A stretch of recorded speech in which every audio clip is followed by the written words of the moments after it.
Welcome to Pretty Lies and Alibis, a podcast dedicated to the Lori Vallow and Chad Daybell case. Join us as we seek the truth and travel the long road to justice. Happy Thursday, everybody. Welcome to a new episode of Pretty Lies and Alibis. Fruit Loop, how are you? I'm good. That's good to hear. After this reading, I'm good. Yeah, Fruit Loop has taken a deep dive into Chad Daybell's autobiography. What's it called? You asked me and I honestly can't remember. Well, it's his autobiography. Yeah. So, we've kind of had a busy week on the home front, just at our separate houses. So this week I got bit by a snake and a tree fell on my house. Yeah, it was amazing. Yeah, but I'm good. It was a non-poisonous snake, and I need years of therapy because that's honestly been my biggest fear in life is getting bit by a snake, and it happened. And the house is good, just some external damage. We've had some bad storms, so. Good grief, I know. It's like Armageddon outside every night. My dog's having panic attacks. Yeah. Literal panic attacks. It's been insane. So we wanted to do a little show for you tonight. We're going to talk about Chad's autobiography soon, but we have a few topics that we just kind of pulled out of thin air just in our conversations in the last few days. Fruit Loop, I've been thinking about Lori not being at this hearing the other day for the media. And I tell you, I kind of think Lori might be turning. Could be. You know, if you think about it, Lori has turned on every other husband that she's had.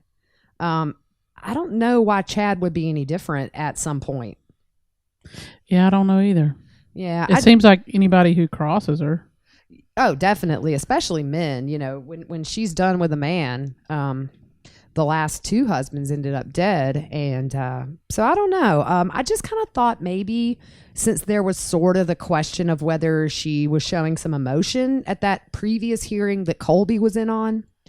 Yep. And I was just kind of laying in bed last night, sort of just thinking. And I don't know. I just think maybe she's turning. Just a gut. Yeah, could be. Yeah. That could really throw a wrench in some stuff. Because I just think that's where it has to go in the end if either one of them are going to have any kind of a defense. Yeah, I mean, if she's turning on them, I don't see how they can try them together. Yeah, that would put a total nail in that coffin. Yeah. But no, I just feel like that at some point, I think it's just going to have to be that they accuse the other of being the mastermind. So we'll see. I don't know. We've got the big preliminary coming up on Monday. We are gearing up for that. It's going to be a busy couple of days. And then the following week, we have Lori's. So what are you hoping to maybe learn at this preliminary? I think the big thing is pings from cell phones. Yes. So I'm wondering what evidence they're going to throw out there. Are they going to throw out Chad's and Lori's? And we already know Alex's, but are they going to throw out Tylee's? And, you know, I think the thing with Alex, too, is they shared what they had to share.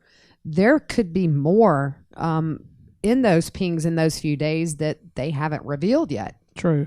For me, I was thinking I am actually really interested if it were to come out in the trial to see if they have found any insight from Tylee through her cell phone stuff, through phone calls or like text messages or maybe inbox messages on Facebook. Because, you know, I think the one thing I'm curious about is what was Tylee thinking in those last few months? Yeah. What was she thinking of Chad? Yeah. And I don't know. I don't think it's ever been super confirmed, but there was somebody that posted not too long ago. I believe it may have been it wasn't on a Facebook group, I don't think, but she said that she could have swore that she remembers seeing Lori and Tylee at an event maybe in 2017, which was like a speaking event, maybe a preparing of people. I don't know if if it was that one. But she said she specifically remembers Tylee coming up and asking her husband for an autograph. So maybe Tylee did know Chad. We don't know really how long they've actually been in contact or when they first met. We've heard when was it they said they first met? Melanie Gibbs' statement was 2018, I think. Yeah, right. Towards the end of the year. Yeah, the fall of 2018. Yeah. But I think maybe even Tylee's messages to friends or you just never know. They might be able to find some information on her phone too. Yeah. Be interesting to see if she was communicating to other people that maybe she wasn't comfortable with stuff. I don't know. Yeah. I think we're going to find out a lot. And I don't think it's going to be a huge dump of the most incriminating stuff they have, but I think they're going to have to put some stuff up there. Yeah. And the interesting thing on this is we have the 2 separate cases. So the witnesses are going to have to testify both times. Yeah, that's one of the things about why a lot of people think that the prosecution would want to combine the trials, because they're essentially the same charges and the same evidence. So why, if they're co-conspirators, they've been named as co-conspirators, and I don't know. I just think that, could it just be that the 2 defense attorneys have been talking and said, look, maybe I think she's turning, and you can't do it together if they're both going to point fingers at each other. Yeah. So I'm not sure. I mean, some of the legal analysts on Court TV, it's you have some saying, I don't know why they're not combining these cases, and then you have the others saying, well, probably not the smartest thing to do. But the transcripts, I think it was maybe Ashley Banfield last night. One of them was talking about, like you said, 2 separate witnesses. The testimony can sort of change slightly between the 2 hearings, and that's something defense will jump all over. Yeah, because you can ask a question in a different way. So. Oh, yeah. And then you have the issue of transcripts, which you have to do transcripts for both those hearings, and you can bet defense is going to go over testimony with a fine-tooth comb. Yeah, and I mean, truth is truth, but... Yeah, but that's their job. Their job is to pick apart anything that they might be able to create a little doubt. Right now with the judge, yeah, there's no jury present. Big week though. I'm really excited. Yeah. You found a little bit something else about the storage lockers or something. You were thinking on that? Yeah, I just sort of every now and then I kind of just run through the internet, and this case really, it feels like we've known about it for years. And you forget some of the little things you learned early on.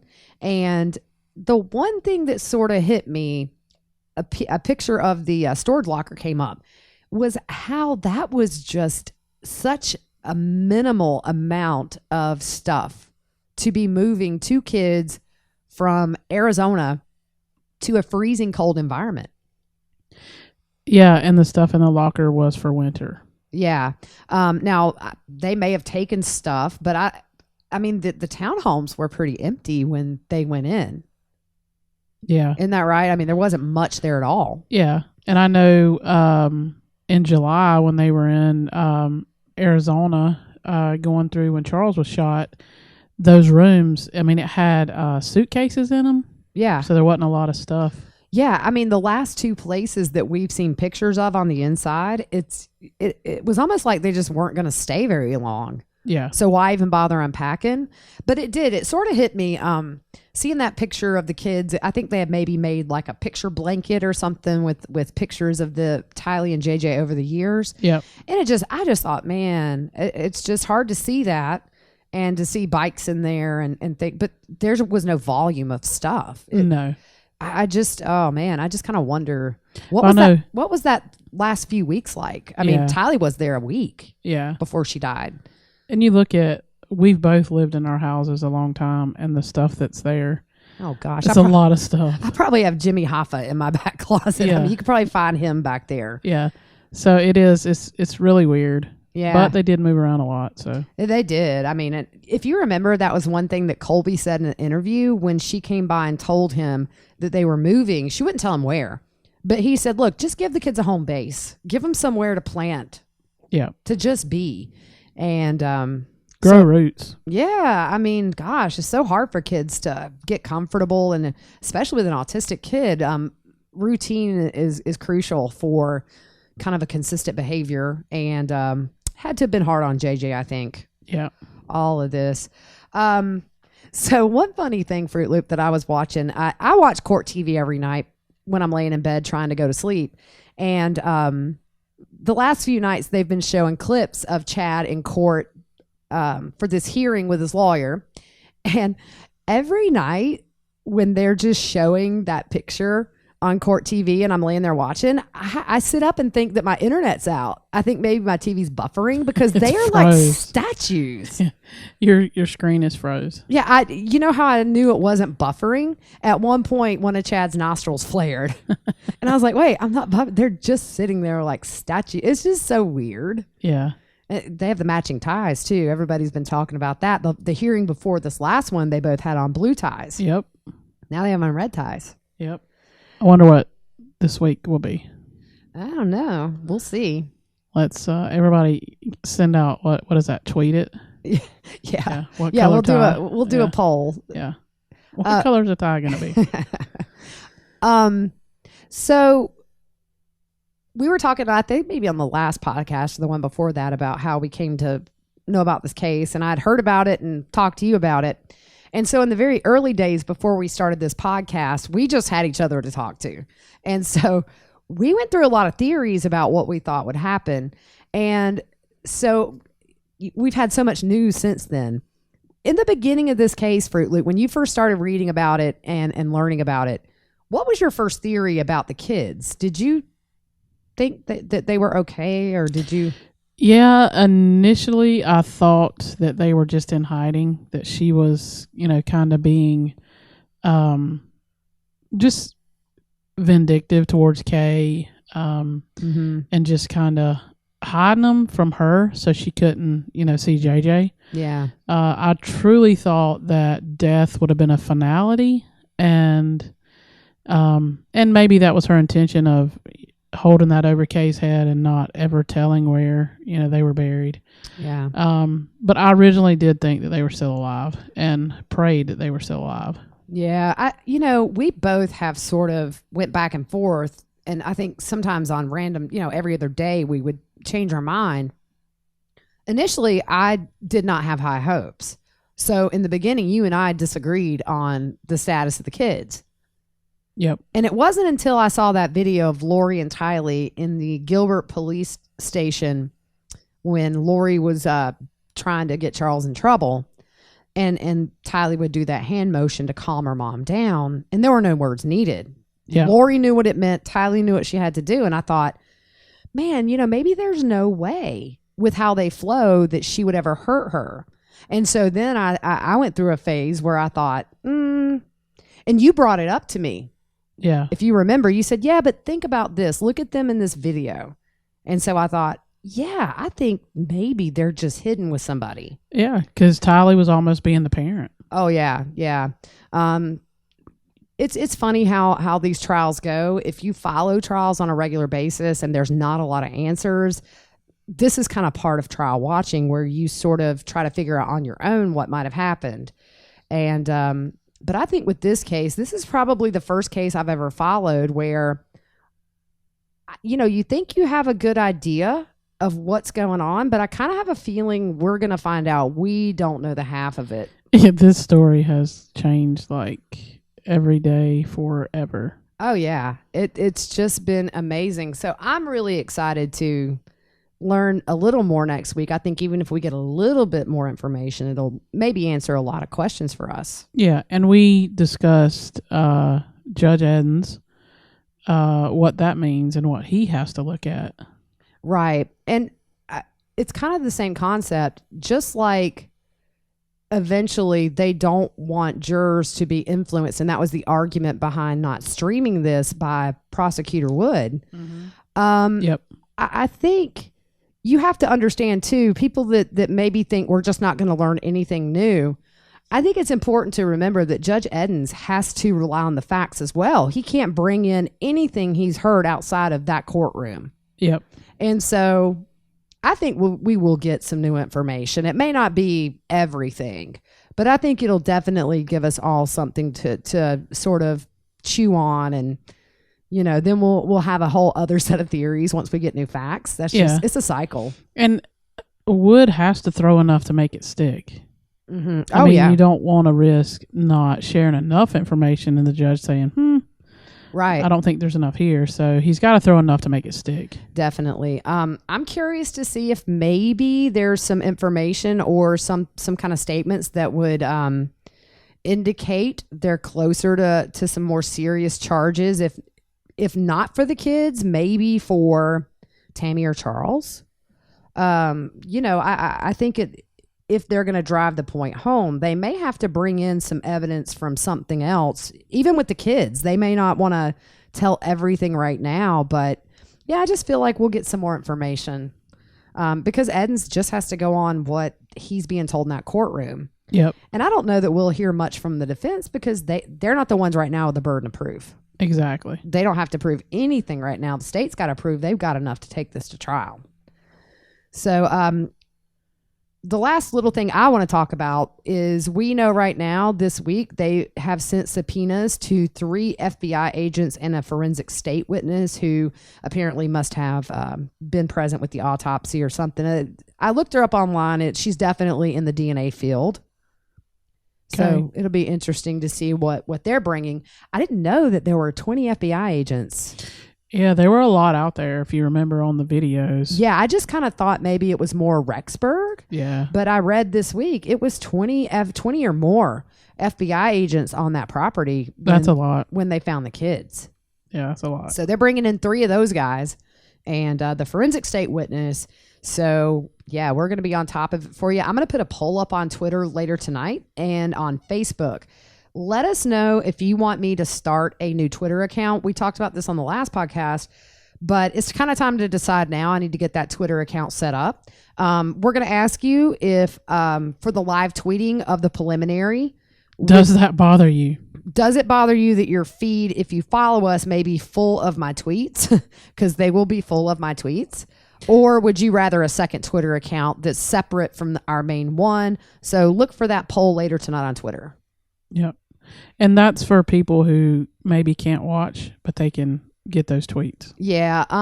I used to do this for a living. So a lot of people like it, especially if they're at work and they just can't have a video running or can't have pods in their ear, to be able to kind of hop over every now and then and catch up on what's happening in real time.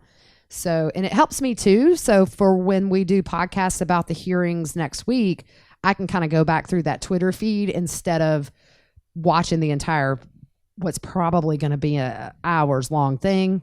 Yeah, and if you're watching, you could turn your notifications off. Right. Or Twitter. Yeah. So, or unfollow us for the day and then follow us back. We used to have people that do that all the time. So, Fruit Loop, can I just say, watching you when you've been here and you've been reading, your facial expressions reading this book have been quite entertaining. I have not looked at my phone very much. I've just sat and watched your face. Yeah. It's been interesting. Oh my gosh. This is a buckle up, tighten your seatbelt because it's a little bit odd. There's odd statements. There's, and we're not poking fun. We're not making fun of anybody. We're just going to kind of dissect it a little bit for you so you can hear for yourself. We got this kind of cheap. Anyways, we're going to jump right in. So in the first part of the book, I found it kind of odd. The statement Chad makes is, if you're acquainted with any of my Daybell relatives, I hope you consider them to be good-hearted and hardworking people. He then later on goes on to say, but when the going gets tough, you can be sure we'll be there to help in any way we can.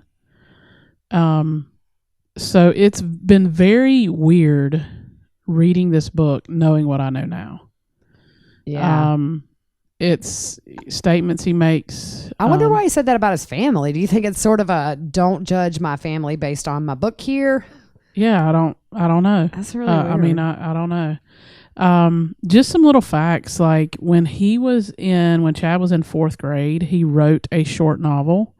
It was a murder mystery. And he was in 4th grade. They actually had it printed and put it in the school library because his teacher thought it was the grandest thing. I wonder if in the superlatives for that year, if he got most likely to be in federal prison or like state prison. Yeah, I just tried to remember back when I was in 4th grade, and I don't think I would have wrote a murder mystery. Yeah, no, that's yeah. Yeah. Another thing that was very odd. Later on in the book, he talks about kind of his home life was kind of around his siblings, so he wasn't paid much attention. So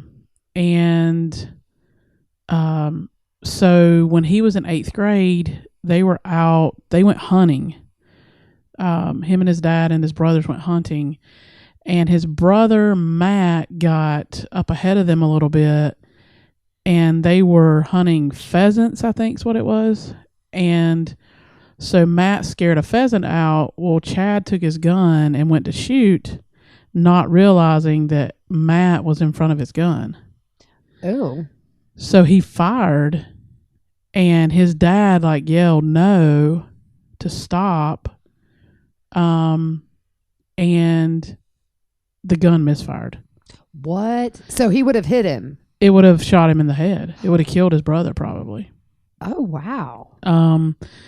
So then the gun misfired. So they took the bullet out, and it actually had hit the metal part on the bullet, but it didn't fire. So I just thought that was a little crazy. Yeah, I mean, do you get... So you said it's really weird for you to read this autobiography now, knowing what you know about Chad. Yeah.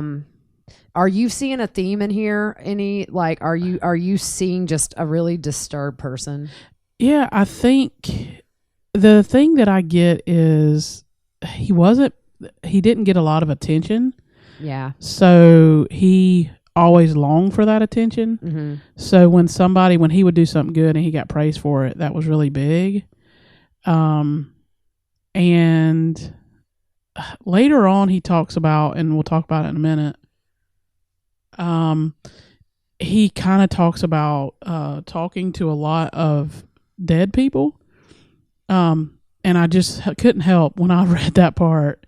The movie Sixth Sense, it came to my mind. That little kid's like, I see dead people. So that came to mind. But and he makes a statement, and I'll share it a little bit later. But he makes a statement, and I'm really like, wow. So another thing that I thought was really weird was he started reading non-LDS religious books. He would check them out at the library from time to time because he was still learning about doctrines of the gospel and how everything fit together. So he checked out a book about reincarnation and past lives.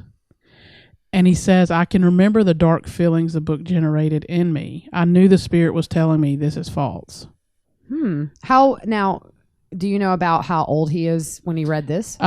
He would have been. It was before 9th grade because he says. Oh, okay, so a kid. Yeah, he said I knew we would be studying it in 9th grade seminary, so I figured I would at least be ahead of the class. Talking about reading the Book of Mormon, so it was in that whole era. So 8th, 9th grade. Mm-hmm. So in knowing what we know now about him talking about who he was in past lives and et cetera, you think, okay, what changed? Yeah. And he goes on, and what's really crazy is you see him, like at one point in his life, he was asked to help this older gentleman who could not dress himself and get out of bed, and the wife came and asked Chad, and he was younger. It was he was in 9th grade, so every day before school and then before he went to bed, he went and helped this gentleman get dressed and get ready for for the day, and got him out of bed, and then at night he would put him back in. And I thought, where did that person go? Yeah, no, that's true. I mean, where, he's caring for this gentleman, and you just think, where did he go? Hmm. Yeah, there have been I've thought a lot about in his early days or as a young man, even because kind of everything we've read from people that knew him, everybody's just very shocked, obviously, that he's capable of this because he really seemed like a very nice and helpful man, according to everybody that knew him. Even his neighbor Yeah. that saw him having the bonfire said, "Oh, they were great. They were nice people." Yeah. So there's one part in the book where he talks about killing some bees, and he's walking home from school and he notices a bee on a flower, and he's staring at it a minute, and then he stomps it. Yeah, you were telling me about that. Yeah. And he ends up stomping 120. Like, he just keeps stomping and stomping and stomping. That's weird. So, and the words he uses, it gave him satisfaction to do that. So I thought that was odd. Yeah, and a lot of times when serial killers have been sentenced and then all the documentaries start and all these investigative reporting, almost everybody who has killed, like a lot of people, they start out by torturing animals or any living thing. That's always a big red flag. Yep. When your kid's shooting puppies with a BB gun, or it just seems to be a very common trend with killers. Yeah. And I mean, I'm on like page 122. I have like 60 more pages to go. But so some other stuff that stuck out, I thought this was very telling. He talks about vividly remembering walking slowly across BYU's campus during a January snowstorm and thinking, there isn't a soul on earth who cares what I'm doing right now. Yeah. I think it's anytime you hear of somebody who is a child who is being ignored, it's always sad because kids need reassurance and they need praise and they need whatever, because it seems like Chad really came from a great family. Yeah. It just sounds like, I mean, there were other kids in the home and maybe they did, get more attention. I don't know. I mean, I have 3 kids and some days one just requires more attention than the other. I mean, I have 2 teenagers, so it's usually my 9-year-old. Yes. She demands attention. She's in a good way. She's really funny. Yeah. But, as parents, you do the best you can to divide your attention. So it kind of makes me think, was there some mental illness already brewing and then the sort of isolation, sort of set the tone for him? It sounds a little bit like poor me, if he's in college saying nobody knows I'm here. I don't want to say poor me, but that sounds like a loner. That feeling of loneliness, I would assume, can really just shape the way you think about anything. And I mean, yeah, it's because at that point in your life, if you're in college, you're doing everything you can to fit in, and you usually have a little core group of friends. Yeah, it sounds like he was by himself. So yeah, I mean, he said that he took general education classes, so he was seated with hundreds of students in large auditoriums, and he rarely sat next to the same person. So yeah. Then he discusses, and this is one that got me. He said, but once my life slowed down the following summer, I realized there were people in another realm who were very aware of me. Oh. So this is where he talks about getting into, and he had a near-death experience, and, he gets into some of that, that there were friendly spirits and there were definitely dark souls and all that. So that's when you see some of this start to turn a little bit. And one of his near-death experiences, he was married.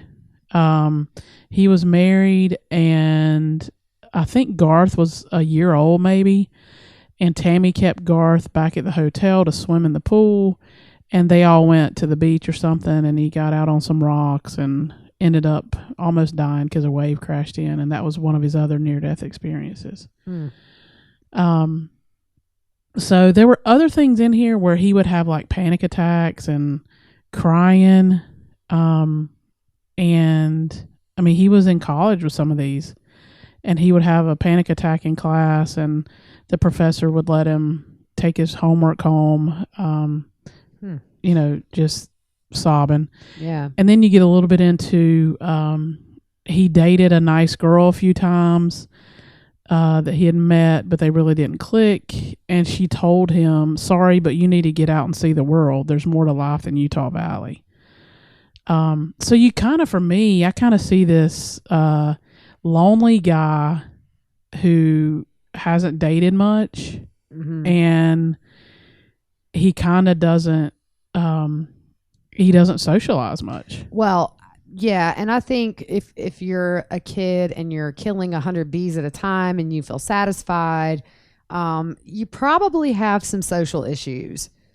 He seems really awkward. Anytime I've seen him, even in talks he was given before all this happened, he's very monotone and he's just awkward. Yeah. So maybe that isolation just gave him extra time to sort of, if there's an underlying mental illness, it's sort of kind of grows. And it's interesting that he felt, or he probably was a loner, because he really did some big stuff in the last year. Yeah. It's kind of, almost like, did he see this as his moment to be seen? Like, now I'm important. Now I'm on your, my name is on your tongue. Yeah. And it's almost, to me, like he built this whole thing, and we've discussed this. He built this whole thing with his near-death experiences, his talk, his speaking at all these events, his books, his book company. It's almost like he was building this up to be this high and mighty person, and he didn't get to be like a bishop or anything in the church. So then we get this branch off of a vow and preparing a people, and he's created this following, who we know he was contacting people saying, I want to write your biography. And this was like famous people. I want to write your biography. I want to write about your near-death experience with you, be a ghostwriter. And so he's building up all this stuff. So it's like he's building his following. Yeah.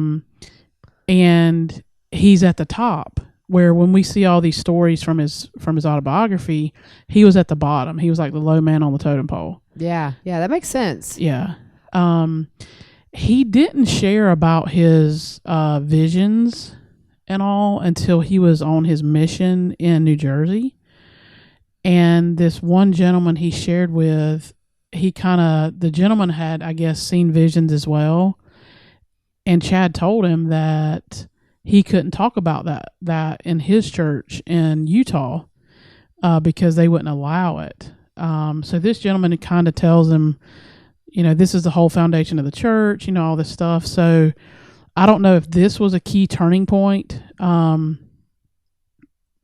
that he said, okay, yeah, this is true, and this was a turning point in his belief starting to change a little bit. It seems like it would be. I mean, any kind of validation to somebody who didn't get a lot growing up or in college even, to have somebody validate what you're saying. And I think too, as with a lot of things that get out of hand in the world today, I'm sure social media played a big, big part for him, because you have to understand, you can find like-minded people about anything online, good and bad. Yeah. And you can, if you come in there and people don't necessarily want to be the leader, but they don't mind following, well, that was probably the perfect storm for Chad. Yeah. Yeah, most definitely. So this next one, this is good. So he's on his mission. He's carrying on a conversation with this guy who is kind of odd, maybe thinking he may be possessed or something. This is what Chad's saying. And so this guy is asking him a lot of questions. So Chad says, I tried to answer his questions, but he only got more animated and aggressive. Finally, I said, now here it comes. You listening? Are you ready for this? I'm ready for this. He says, only Heavenly Father and the Savior know the hour of the second coming. Oh, Uh-oh. Yeah. I mean, we know that changed for him later because he predicted the 22nd of July. But I wonder if he goes back to his previous statement now that you just read. Yeah, right. I mean, yeah. So, but it goes to show you the progression. So at that point, he said he's following what most Bible based, or I know they don't use the Bible right? Yes. Yeah, they do. LDS uses the Holy Bible? Yeah, they have the Bible and then they have the Mormon Bible. Okay. Yep. So sorry guys, I'm not the most up on who uses what in religion. It's okay. That's Fruit Loop. It's okay. She's like a walking encyclopedia. But yeah, so what changed? Well, I think probably the validation. What you're going to find is going to be the validation from these people on these forums, and then eventually these people that went to these hearings, the talks that he would give, and so you get people that think you're just wonderful and that buy into this, and then all of a sudden, it's like you've got people carrying him and fanning him and feeding him grapes, and that's probably what Chad has always craved. Yeah. So then it just kept feeding. Then it just gets out of hand. Yeah, it's like a monster. Yeah. You just keep feeding it, and finally it's this big, huge thing. And then in comes Lori, yeah, who wants her validation as somebody who's very important, and she's got a brother who's equally as stupid as her, and then they meet Chad. Yeah. So this next part, hold on, buckle your seatbelt again if you took it off. So this next part, this lady, he's went in and gave a blessing or whatever before he left, and she turned around to him and told him that during the blessing she had received a vision in her mind of a girl with short blonde hair praying at the side of her bed. She later goes on and says that the girl was asking Heavenly Father to guide her and help her find the right person to spend her life with. And so the lady told him that she felt this was the girl he would marry. Huh. Now, blonde hair, I was like, woo, well, there was some pictures of Tammy that she did have short blonde hair at one point. So that's immediately, he goes to this book and that's what he says. He knew it was Tammy that he was supposed to marry. Wow. So I thought that was a little different. I'm just going to say, I think Chad watched The Sixth Sense a few times, like you said, and just sort of went from there. Yeah. Just maybe is on, it's weird. Yeah. How he thought he saw dead people everywhere, right? Yeah, he said one time at a basketball game, they were like everywhere. They were everywhere in the arena or whatever. Yeah, that sounds like that movie. It does. It's like Bruce Willis, and the little kid, yeah. The thing that's like, it's hurtful, in reading some of this, is how he talks about his family and his wife and all this stuff. And you think, where did he go? Like he talks about how much he loved her and loved his kids. And I'm not saying he doesn't love his kids, but how did he get so far gone that we are where we are now? I just think there is some sort of evil in him. And I think that a lot of times these people that go from being a nobody to, Chad wasn't widely known outside of that small circle, but I think your head gets big and you just think that if people are buying into what you're selling, that's intoxicating. Yeah. If you got people that wait for word from you, like maybe you're a Messiah or you're a messenger for the Messiah, I think probably Chad just eventually started believing that. Yeah. I think he made it up in his head and just went with it. But when you have people saying, oh, yeah, but what do you have to give me a blessing? Yeah. I say bless you, and that's about all the blessing I do to people. Yeah, and I think that's why it's very important that we all have somebody in our life who will shoot us straight. Yeah. And will say, no, this sounds really crazy. You need to rethink this.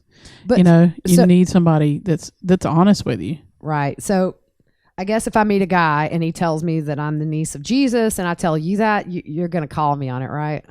Yeah, I'm gonna say, I'll watch who I hang out with. Exactly.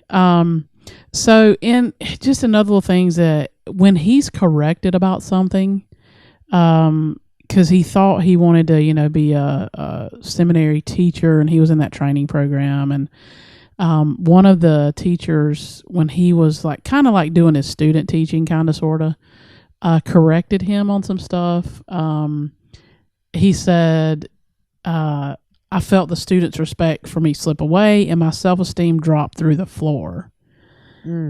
And I don't know about you, but if I'm correcting and I've, done something wrong, yeah, I guess it could like hurt your feelings a little bit, but if it's correcting in a good way, I don't know. So it's almost like he had to be constantly pumped up. That when you told him something wasn't right, then that bothered him. Well, if you think about it, reading this book, okay, you probably haven't identified anything that he's expressed that he was just really good at from an early age.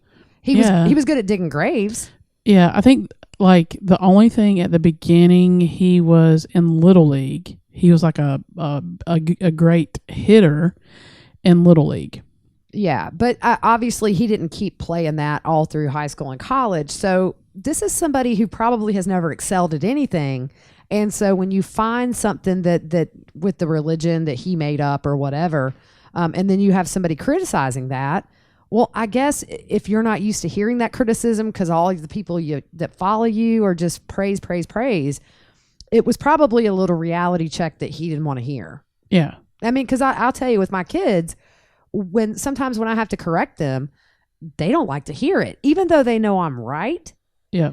I got one, my son, he should be a lawyer. He likes to try to reason with me and present his arguments all the time.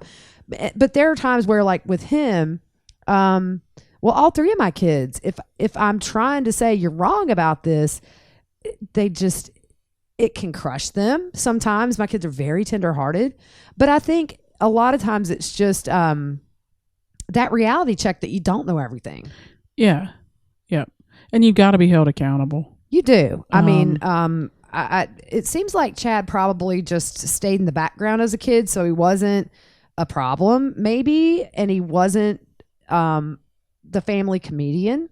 So sometimes kids like that can get lost in a family. Yeah. And they're just there. Yeah. It's a lot of complex stuff, though. It is.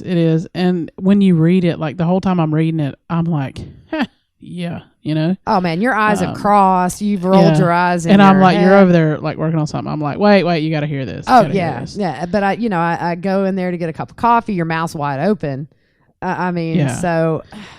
And the last thing, and like I said, I'm just on like 120 something pages. So if there's anything else that jumps out, we'll definitely share it with you. But one of the last things he talks about is he saw a vision with his kids down the road. Like his kids seemed to be in their early 20s, whatever, and they were wearing church clothes, and it seemed to be a special event. And I'm not gonna lie, I'm not trying to be mean.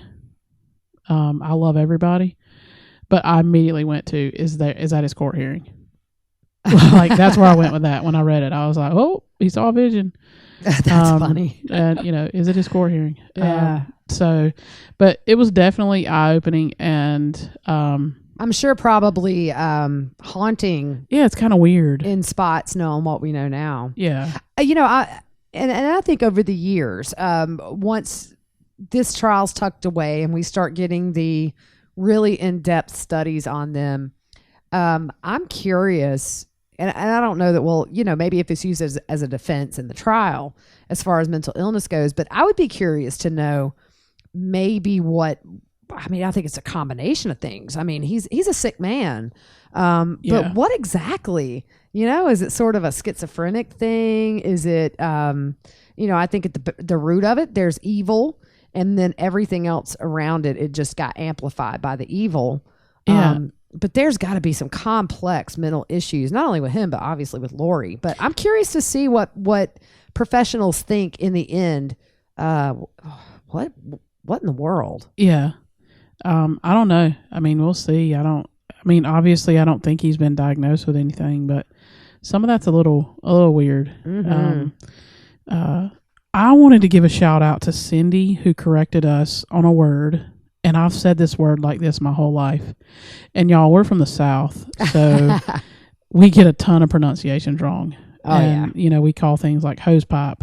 My grandma's Old South, and when she talks about rinsing a dish or clothes, it's wrench. Yeah, wrenching. Yep. Yeah. I'm going to wrench it. So Cindy helped us correct. We say Boise for Idaho, Boise, Idaho. And Cindy reached out to us and said it's actually Boise. Boise. So we've been practicing that. Cindy, we have been practicing that. We do. I walk past Fruit Loop and say Boise. Yeah. Just out of the blue. Boise. Doesn't Boise sound better, though? Boise flows. Yeah, but it's okay, Cindy. We will try. If we mess up, we're sorry. Yeah, you guys tell us if we're saying stuff wrong, because you know we are. Yeah, we probably are, but we don't do it on purpose. I don't drink, but I saw a funny meme the other day. It said, my Southern accent isn't that bad. And then it says 3 beers later, and it says speaking banjo. Yeah. But for me, like, my Southern accent gets the thickest when I'm mad. Yeah. If I'm mad, I mean, I go full blown Southern redneck. Not redneck, but yeah, just Southern drawl. Oh yeah, yeah, it's on like Donkey Kong. Yeah, I lived up in West Virginia for a few years, and I would have people come to me and just want me to talk because they liked hearing my Southern drawl. I remember as a kid, we would go out to California, Seattle, Washington, and it's funny because everybody thought we were from Australia. Wow. Yeah. That's funny. Yeah, a lot of people out west always thought we were from Australia. Not your mom. There's no way your mom. Oh, no. Because she is so country. My mom is just so cute. Yep. Hey, Miss Pat. Hey, Mama. But yeah, so thanks, Cindy, for that. And again, guys, we have a huge week coming up. Big week. We're still going to do the little About Us podcast probably tomorrow. Or Saturday. Yeah, I got to go hang with my kids. I promised them I'd watch a movie. Yeah. But we're still going to do that. Tell you guys a little bit about our friendship and all that jazz. But so I guess unless anything happens, we're going to be gearing up for Monday. Big day. 9 a.m. 9 a.m. That's Eastern, right? No, that would have to be there because I don't think they would start a hearing at 7 a.m. No, they're not. They're not 2 hours behind. They're 2 hours ahead. Who are you talking about? No, they're 2 hours behind us, girl. Idaho. Oh, that is right. Oh, Lord. I have friends in Arizona, and I should know that. Yeah. Oh, man. You getting so old. So it's 9 their time, so 11 our time. Yeah, your mind's going. It is. Yeah, so 11 a.m. Eastern time, we will start coverage. It's going to be Court TV is carrying that. They're the ones that got the right to video it. And they're there setting up. They're already there. Yeah, I saw the van outside today. Yep. So it's going to be a big deal. Do we know if they're going to be in the courtroom? It said... I think so. Well, I think so. It said one videographer and one photographer. Yeah, okay. So they will be in the courtroom. I'm just glad we're going to have these high-def cameras. Yes, that will be great. Because we don't have to look at that blurriness. I know. I wonder if Kay and Larry will be there. Colby, maybe. I don't know. Yeah, I've been thinking about them lately. I know they've just taken some time away, and I was really worried about Grandpa Larry. He just looked so tired and devastating, and Miss Kay too. I mean, they both looked tired, but I know somebody had said that he wasn't feeling very well, and understandably. So we definitely have been thinking about praying for you guys this week, especially coming up these next few weeks. It's going to be so hard for these families. I know that on one hand they're very relieved to know they'll be able to lay these kids to rest properly, but this journey is just starting for them. And I know some of Travis Alexander's family in the Jodi Arias case, and every time something comes across in the news, all these years later, it's just so hard for them. And it's just a journey that I pray to God I never have to go down. But this is going to be such a long and emotional process for them, and they're going to have to sit in court and hear really unpleasant things. Yep. So our hearts are just with them next week. But you guys keep an eye on the Twitter, the Facebook, the website. We're going to be updating as we go along, and I'm going to put that poll on Twitter tonight. So be sure to vote. You need to do that tie poll too. The tie poll. What color's the tie going to be? I'm going to say we've had blue and red. Yeah. I think maybe black. I'm going to go with they're going to go back blue. Okay. That's I'm going to what I go say. black and you go blue. Okay. All right, guys. We'll see who's right on Monday. But in the meantime, I hope you guys have a great weekend. If anything crazy happens, we'll hop back on and do something. But I think it's probably going to be quiet till Monday. Yeah, and let us know if you got a question or something, and we try to answer back questions when you shoot them to us on social media. Right. Unless my 9-year-old has my phone for half the day. And if you get a weird response, you know why. Yeah. So. All right, guys. Well, you have a great rest of the evening, and we will meet you guys back here on Monday. Good night.